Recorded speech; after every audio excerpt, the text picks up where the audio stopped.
Hello, friends. I'm going to be reading a book called about an artist. His name was Georges Seurat. Georges Seurat. Georges Seurat was born in Paris, France, in 1859. At that time, Paris was the art center of the world. As a young man, Georges worked very hard to find a new way of painting that had never been seen before. To make his paintings look different and fresh, Georges Seurat used scientific ideas he discovered about color, line, and shapes. Some of Georges's beautifully designed paintings seem to shimmer and glow with light. Others have the feeling of a hot, misty summer day. Georges is probably best known for inventing Pointillism. Pointillism was Georges' method of putting little dots and touches of different colors of paint next to each other. Instead of mixing up red and yellow paint to make orange, for instance, Georges would put dots of red and yellow next to each other. That way your eye would mix the color right on the canvas. Georges Seurat believed this method would make his colors appear more natural and real looking, almost like colored light. Orange, you glad Seurat is putting us together? Yes, I think we'll have a much brighter future. Georges also discovered that the way he put lines and shapes in a painting could give the viewer a feeling of being happy or calm or sad. In Les Seurat, the dancer's legs and positions of the musician's arms and instruments are all pointing upwards to create a happy, fun feeling. In the painting below, the horizontal lines and shapes of the sandy shore and horizon give a feeling of a quiet, calm, relaxed day. The scientific ideas Georges studied about and used in his paintings are called theories. Georges learned about these theories in books that had just been published at the time. Scientific discoveries were being made all over Europe in the 1880s. Every day, Europeans were learning more about medicine, photography, mechanics, chemistry, just about everything, including art. Up lines mean happy, straight lines calm, down lines sad. Wow, these scientists are smart. Georges Seurat grew up in a rather unusual home. His father preferred to live by himself, a few miles outside of Paris. He visited his family only once in a while for dinner. Mr. Seurat had lost his arm in a hunting accident years before. He invented a device that allowed him to attach knives and forks onto the end of his arm. Georges's father was proud to be able to carve and serve a whole dinner roast at lightning speed. Sometimes his dinner guests were surprised. One guest was probably Georges's best friend, Edmond Amand Jean. Both Amand Jean and Georges were interested in being artists. They ended up going to the same art school together. In 1878, Seurat and his friend Amand Jean entered the best-known art school in Paris, the École des Beaux-Arts. At this school, students learned by copying statues and paintings done by great artists from the past. Georges found plenty of great works of art in Paris.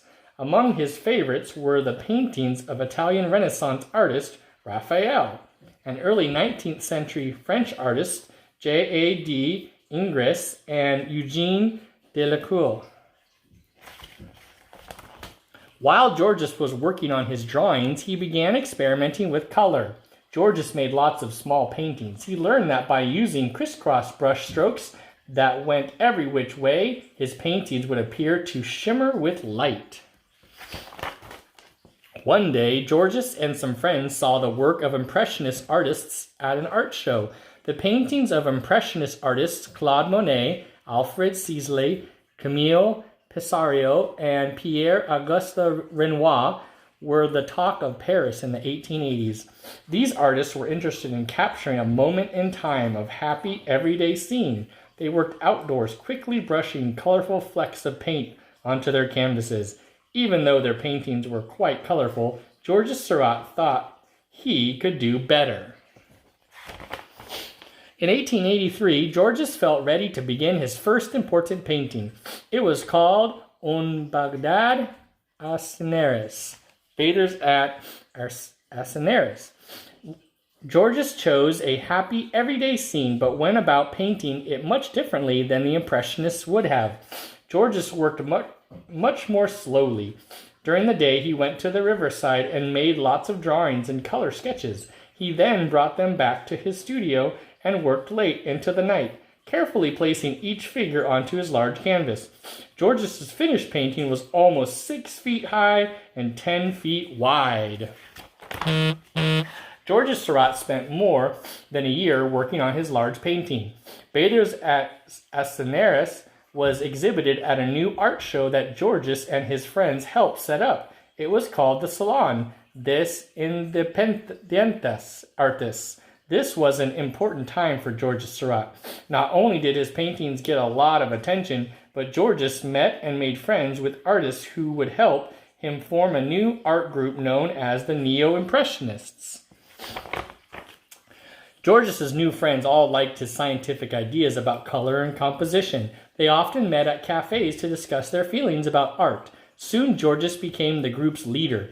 Georges' art friends admired him so much that they started dressing like him. They trimmed their beards like Georges and even wore their hats the same way. Georges Seurat soon began his next large painting. It was a scene of a small island where hard-working Persians went to relax on the weekend. Georges worked the same way as he had before. He had dozens of colors and sketches during the day, brought them back to his studio, and worked late into the night by the light of a kerosene lamp.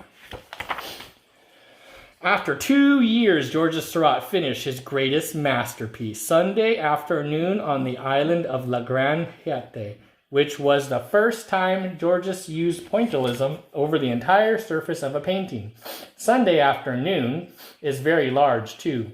If you get a chance to see it in person, you'll be amazed. But what happens when you step back a few feet? The painting, the warm sunny dots and cool shady dots of color mixed together to create new colors right before your eyes. When Sunny Afternoon was first shown, many people liked it, but some critics thought Georges' figures looked too stiff. They thought scientific theories about color and composition had no place in art and could make a painting look like it was made by a machine. Georges Seurat never listened to his critics. He knew that Sunday Afternoon captured the feeling of a beautiful and endless summer day that shimmered with warm sunlight. Georges Seurat went on to make drawings and pointillism paintings of all kinds of scenes. Some of his favorites were the concerts and music halls and circuses he loved attending. Sometimes Georges would travel to small seaport villages and relax by painting peaceful scenes of boats and harbors. Georges Seurat probably worked hardest on the colors in his paintings. Sometimes he would paint a pointillism border or even a whole frame to make sure his picture was surrounded by exactly the right colors. Thanks for listening.